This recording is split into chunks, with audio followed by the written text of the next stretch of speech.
This is Superman, or at least Zack Snyder's interpretation of Superman. And unfortunately, it isn't a very good interpretation either. The issue is, Snyder only shows half of what Superman is, half of what he represents, and even less of why he is what he is. And it all stems from his gods and monsters view of superheroes. Zack Snyder is a filmmaker known for his deconstructionist films, an approach that requires bringing heroes down and showing the audience that even gods have human struggles. This approach loses the binary the genre is known for, showing that things aren't usually black and white, but instead are a shade of gray. And in my opinion, this is where some of the best storytelling ever has occurred. The Immortal Hulk, The Dark Knight Returns, Kingdom Come. These are all some of the best superhero stories ever told, and they challenge our views on what it means to be a hero. But the issue is, Snyder doesn't quite understand what deconstructing Superman entails, what a realistic Superman is, and in my opinion, the approach just doesn't work for every character, especially a character whose entire deal is his moral absolutism, the morally unchanging Superman. And this is where Snyder's big misunderstanding of the character occurs. How does one deconstruct Superman?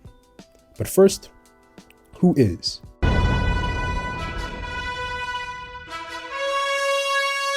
Superman was created by Jerry Siegel and Joe Shuster in 1938 and debuted in Action Comics #1.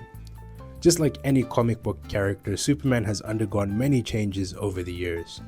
Understanding these changes is critical to understanding who he is. Superman was originally an alien at his core. Once his secret identity Clark was introduced, it was purely a disguise, functional, allowing him to blend in and do regular human stuff. Over time, the dynamic shifted. Clark stopped being just a disguise and started to become more of a real person.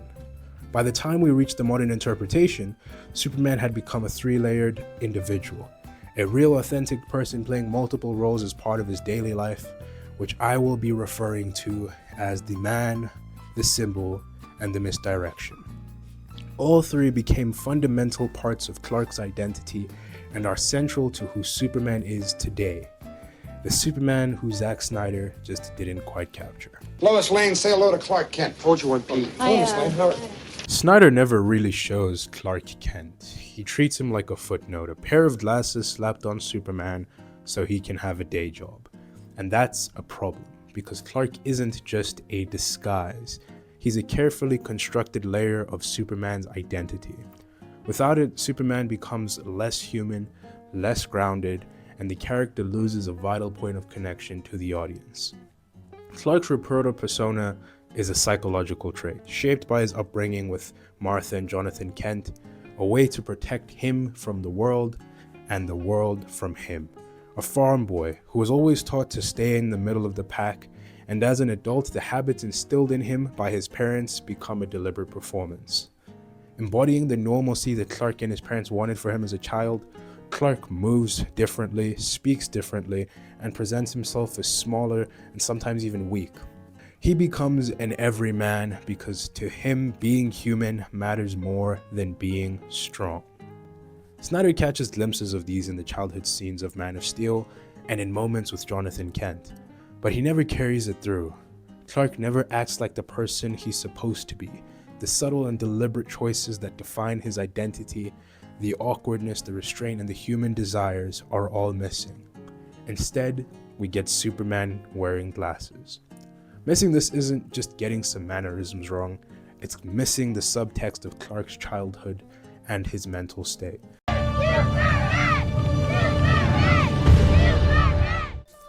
This part is probably the most affected by Snyder's style. Superman throughout the films is presented as this Jesus-like figure. The visual imagery makes that clear. From the save in Mexico to the sun recharge scene to damn near every line Luthor says in BVS, we're clearly meant to get a certain mental image of how this world views Superman, a god among men. And that would be perfectly fine if it was just how the world viewed him. The issue is it extends to how Superman is actually characterized. He's cold and detached, he's too far removed from the people he saves. The film shows him as a source of hope in the universe, but never as an aspirational figure, a Superman who inspires us to be heroes ourselves. This Superman feels like a get out of jail free card, someone to come solve your problems. You never get the sense that he's here to do more than just fight humanity's battle. In both cuts of the Justice League, he's just there to be used as a weapon, an intergalactic nuke reduced to a deterrent. In BVS, he had amazing moments. He was never the Superman to sit with the kid during lunch or to just stop and comfort someone. And while I think the Aura Man meme is dumb, it has a slice of truth behind it. Snyder did prioritize cool moments over the heart that Superman has. And if there's one thing good that came out of Joss Whedon's Justice League cut, it's the opening scene, where Superman actually stops to talk to the people of Metropolis. He cared enough to just be present. The James Gunn iteration handles this perfectly, in my opinion. He's immensely more powerful than everything around him, except everyone he meets in that movie. But the citizens of Metropolis don't view him as a god. They view him as a member of their community. No issue is too small, and I think Snyder could have really benefited from showing that side of the character. And that's the distinction. This Superman's hope is not the kind that inspires participation.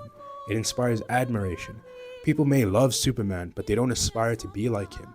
He isn't shown as someone who encourages ordinary people to rise to the occasion themselves.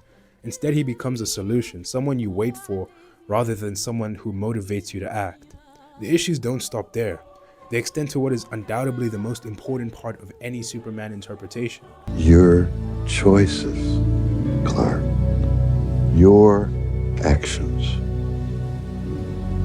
That's what makes you who you are. Clark Kent, the farm boy, the moral pillar of Superman.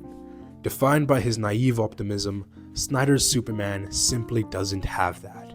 His Superman is real and raw, and while it makes for an interesting look at how this would go down in the real world, it betrays the core of the character, because Superman isn't normal.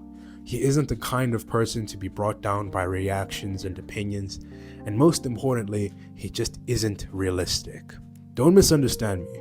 Of course he cares. Just like anyone, he wants to be liked, he wants to be understood, and he wants to fit in. But Snyder takes Superman's character and asks how we would react. Loneliness, existential crisis, a little dread. But that's just not who Superman is. He's an ideal. He's meant to be an example that doesn't fold under the same pressures that we would. The biggest betrayal comes during the Jonathan Kent moment. Clark lets his father die because the world isn't ready for him. And this is a moment that's supposed to define Superman, acting decisively when he needs to. But he just doesn't. And that is one of the reasons that this Superman is so frustrating. You'll see the school bus save and think we're so back, and then minutes later, Jonathan is telling Clark that maybe his classmates should have died because he's just too scary for this world. And I wouldn't have an issue with this if the movie went out of its way to show that this worldview was wrong. But in the end, it ends up just forcing Superman out because, well, the rest of the world would get destroyed anyway. And in BVS, things just get worse. Ignoring the ambiguous fate of the warlord at the start of the film, probably dead, the conflict itself is driven by a confrontational Superman, characterized by intimidation instead of diplomacy. He sees Batman and opts to scuff his car and scare him off rather than talk about his methods. Later, he gets frustrated with Batman after 2 interruptions and just fights him, because apparently killing him is more convenient than finding a better outcome, attempting to find a solution. And the nightmare sequences just go full mask off and pretty much tell us explicitly that should Lois Lane die, Clark goes Injustice. Now, I don't know if that's because Injustice popularized the idea that Superman is this fragile, closeted fascist, that losing the person that he loves is enough to turn him into a dictator, or if it's just a fundamental misunderstanding of the source material. Either way, Injustice Superman is not Superman. He's a plot device who was used to give a fighting game a reason to pit heroes against each other. Bringing that moral framework into a mainline Superman film just misses the point of why Injustice did it, and it also betrays the character who you're supposed to be portraying. And when Snyder does finally try to explore Clark's humanity through the Martha moment, it falls completely flat because this film never shows Clark genuinely wanting to be a part of the world. The moments that should establish this are either glossed over or missing entirely. By the end, you don't get the impression that Clark is just like any of us. You get the impression that he's a tourist. He enjoys certain parts of Earth and pays attention to what concerns him. But that's about it. But ultimately, this Superman could have been awesome. Great casting, awesome suits, and a director who I do think sincerely wanted the best for the character, even if he couldn't quite capture it. Because I think Snyder understood Superman's burden, his power, and his loneliness. I just don't think he understands why Superman chooses hope anyways.